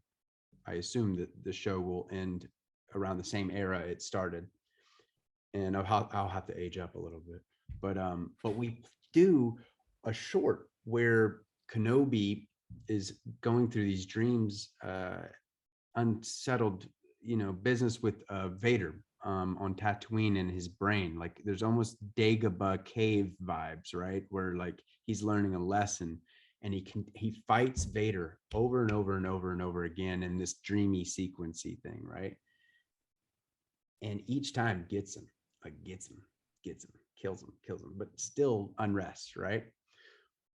And then Yoda's training that has to do with Qui-Gon transcending stuff. He then fights the final act without killing Vader, and allows the trick. He learns the trick that he applies in A New Hope with a grin, you know, and when he looks over at Luke. And that helps explain, you know, like, oh, he's now fully surrendered ×2 to the Force, where he's not even going to defend. This is something I'm very interested in doing because it also complements Return of the Jedi, when the Emperor also knows this trick, strike me down. Like, it just, to me, there's just so much connection to weave. But anyway, thoughts, if you guys thought that would be interesting. I'll ask the commenters as well below, like, what do you think? Would you want to see that delved into? I know I've spilled the beans on the concept, but I would love to actually execute a form of that at some point. Josh, would you like to go first? I'm that sounds incredible. It's very interesting to me because it's, I mean, in a lot of ways it's very abstract, what you're proposing, and I really want to see that. I like that idea of somebody trying to fight something in their life. They're up against something, and the way that they choose to deal with it is to just attack it and come at it with aggression until that beautiful moment when they realize if they just let it go, that is the way out of this thing. That's very powerful, because it is always interesting to me how Obi-Wan during that last fight with Vader just is at peace with himself and everything, right? And that's what I hope to carry, is like, you see a fine, like, now depending of course how this show ends, but I always thought, we can, and there's actually a few things I won't let out of the bag, but there's a few things that will explain why he fights, why they fight the way they fight in that, and pay a little more homage to A New Hope and try to complement it, and like Rogue One did a little bit, you know. I mean, my only suggestion is, you know, I just would hope that you would have, you know, Dexter Jetster in there at some point. Now I might, I mean, this is when I pull on Josh. I don't want to. Dex needs to show up doing maybe just audio. I'm not trying to. I'm just saying. I mean, even Qui-Gon, if you're interested. I mean, just that sounds amazing. Because I no, but really, I love the dream stuff, and I actually loved that part of the prequels as well. Those weird dreams and the way those were shot. That was very weird for Star Wars. That was like, so it seemed like not part of the style of Star Wars, but yet somehow it worked. That the weird like tunnel thing, it was very bizarre. And I would love to see more of what you're talking about, because there is a lot of talk about dreams and dreams. What does he say? Dreams pass in time, or dreams.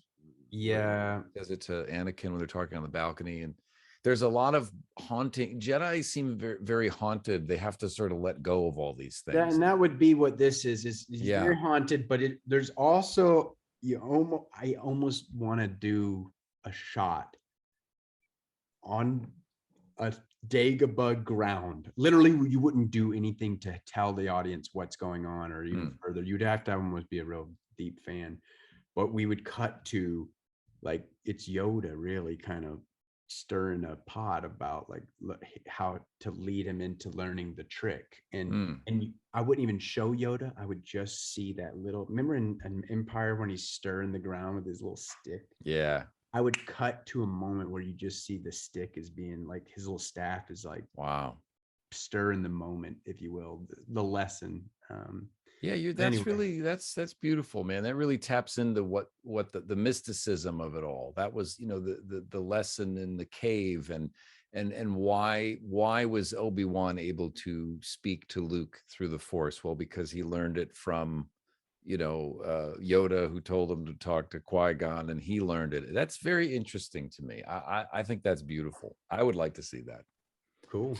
I mean, yeah. And Mark, what do you think? And do you see anything? Tell me what you think. You know me, I'm an easy guy to critique. Well, I think you've got a great emotional core of a short film there with Obi-Wan essentially fighting his demons or a That's demon, what I would love to explore. Yeah. as the case may be, and yet at the same time also serving the overall plot of the saga, where he is, achieving another degree of enlightenment into Yeah. how he's going to achieve victory over Darth Vader, victory through submission, essentially victory through Vader killing him instead of him winning the fight over and over and over again. And so I think you've got a really good emotional core there. Um, I think one other thing that could be interesting to explore, maybe not with this short film, but Yeah. how did Qui-Gon exactly figure out the whole transcendence thing? That's a discussion for Yeah. another day. Yeah. I Because love that. That's a great topic. because how many times in this conversation have we already referenced him doing this? But we have, as far as I'm aware, we have no information at all about how he A brilliant, achieved this. yes. So that's a brilliant, another bubble that we've talked about. There's bubbles in Star Wars where we're like, it's like, I don't know about y'all, but my ears perk, Plagueis stuff, my ears perk. First of all, Empire, if you think about it, and A New Hope, after he gets swiped, right? After Obi-Wan disappears after a swipe, there's got to be this moment that Vader went, he stepped on that thing and he's obviously bewildered. He's like, we'd never have heard him talk further about it. Now, do you think he kept that to himself? Or do you think he went to his master and said, I saw the weirdest shit? You're not going to believe You ain't this. gonna believe this. So I was fighting Obi-Wan, right? Yeah, Ben, whatever. Yeah, Ben. He came yeah, back. right. Who's he fooling? Anyway, so Obi-Wan is over there, and I take a swing at the guy. Not a great fight, honestly. He's getting a little up there, but I take a swing at him. Next thing you know, he's gone. No, I didn't do it. I'm telling you, I didn't do it. He's gone. So I got his cloaks right here. do you know something about this? Because I need in. And the Emperor is probably like, I don't know. I'm not gonna say. I gotta tell. Yeah. He tells him some story, Well, Josh, I'll actually to what you just said, Palpatine never delivers on his promises, right? That's a recurring theme with him. He never delivers on his promises. I don't, other than again the climax of Return of the Jedi where Vader throws him down the shaft, and I guess you could make the argument there's a subtle bit of him plotting against the Emperor and trying to recruit Luke. I could see that. You could say there were, but other than that, do we ever see Vader's reaction to Palpatine's utterly broken promises? He gets angry at the end of Revenge of the Sith, but he never actually does anything to Palpatine. He doesn't take a swing at him. I will doesn't say, try to force choke him. He's just angry. I think in the novelization, it says something to that effect, but that's the novelization. It's not canon. We don't actually get to see it. But that'd be another interesting idea to explore. Is Anakin isn't stupid. He's not a complete fool. He recognizes on some level he's been had, right? So he should be wanting to be doing stuff about that in the interim, right? Yeah. Right. But I wonder how much of him is left after all of that. I mean, obviously, yeah, he's half machine, half man at the point where he loses it and goes crazy. He's coming off that table, and doesn't the Emperor say, your wife died? Well, he didn't say your wife. Padme. Padme. It seems as if you've killed her. You've killed her, and is he just trapped in this prison, this suit for all eternity? He's just entombed in there. He just feeds off his rage. Oh, well, that's why it's so beautiful. I don't know why, but in Return of the Jedi, that moment with the music especially, I tear up still when he's talking with Luke. He's like, take off the mask. That moment in Star Wars is one of my favorites. Oh, let me look on you with my own eyes is a beautiful line. And, and there's a weird, that Qui-Gon, when Qui-Gon's dying, I don't know, he doesn't disappear, he doesn't dematerialize like Obi-Wan did, but he seems to know something. There's Yes. some it's almost, it's communicated, but it's not spoken, where he's kind of touching Obi-Wan's face and telling him he must train the boy. Yes. He will bring balance. And it's almost like Qui-Gon saw a vision or whatever it is when you see the future stuff, and maybe never told anyone because maybe he was scared. Is this a dream or is this real? You know. Well, Qui-Gon does get on his knees during that battle. Oh yeah. There is so that, maybe in that moment he had that a is, revelation moment. there is that pivotal moment where he chooses in the middle of this fight. I mean, obviously those amazingly weird, very THX George Lucas style shields come up. I love those damn which I fucking love. And it's almost, those shields are like what happens in life. There's just these things. It's actually an amazing visual representation. It's very artistic, of like things that just stop us in these pivotal moments in our life, but it's a physical manifestation of that. And it's so frustrating when Obi-Wan is, and you could see him. He's not enough space. Yeah, he's not what Qui-Gon is. No, he's very. He's wanting to just get in there, you know. Yeah, but he can't. It's not allowing him past that. Now wall. I'm just gonna paint something for you guys. I thought about that moment, right? When that's happening, it's extremely similar to the A New Hope moment when Luke is like Obi, looking on at a master fighting a Sith. Right. And right. he can't get over there, right? And it's a chasm. He's got to right. And so Obi, this is poetic in a sense. Like Obi, it's almost the same scenario is the Qui-Gon in that moment, but instead of like fighting until he gets killed, he's learned a lesson, and it's got to be a lesson that Qui-Gon shows him. Well, it's like poetry. It rhymes. I keep telling you guys, they all rhyme. So that rhymes with that. Obviously, you figured it out. You got it. You know, you get an A+. You know, but yeah, that moment when Qui-Gon gets on his knees and closes his eyes, the John Williams music there is so eerie, and it's, if you go back and listen to that particular moment, it's very eerie and dreamlike, but there's less dreamlike and more of an eeriness. There's a mystical sound to that piece of music. There is some, and there's a lot of close-ups of him, and then this crazy close-up of Darth Maul. Yes, just sort of like an animal, just pacing and waiting to pounce. But he is clearly doing something else, and that may be exactly what you're talking about. That's very interesting to me. I'd love to see this. Gosh, I've never even thought about that. Yeah, the prayer moment could have been when a revelation is happening. Yeah. Or he learns a little bit of it. I'm going to dematerialize quickly. Damn, it didn't work. All right, here we go. Or he was preparing himself in some way. I don't know. I mean, he did talk a lot about the midichlorians and communing with them and working with them in some way. He talked about a lot of things that we'd never heard before, really. I think he could have been on the trail at that point, and maybe the other Jedi didn't really know much about midichlorian stuff, and maybe he was like, this is some new shit I'm telling you guys, this stuff is for real. No, I quit that years ago. I saw them. They're little people. They live in my blood. They speak to me. They're constantly talking to me. Even now, there's one now. Quickly. Mace is like, man, shut up. Man, please get out of here now.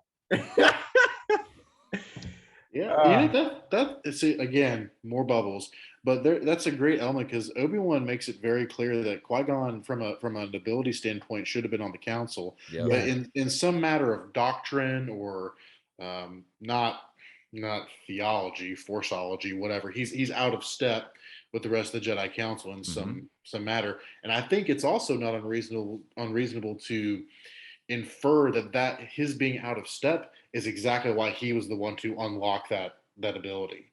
Right. His being out of step. Because he was also, to your point, in out of step, he was also not part of the club of vanity at that point. Because I think that's why I love Qui-Gon so much. He's like, I just always thought of him as like the best Jedi uncle ever, because like he would be so, because he was so kind, he was rogue, but not in a for rogue's sake way, you know, like he wasn't just like, I'm a rebel because I'm a rebel. He's like, no, there's something up here. He's more of a traditional. It's almost like we're seeing the Jedi at that point in the temple.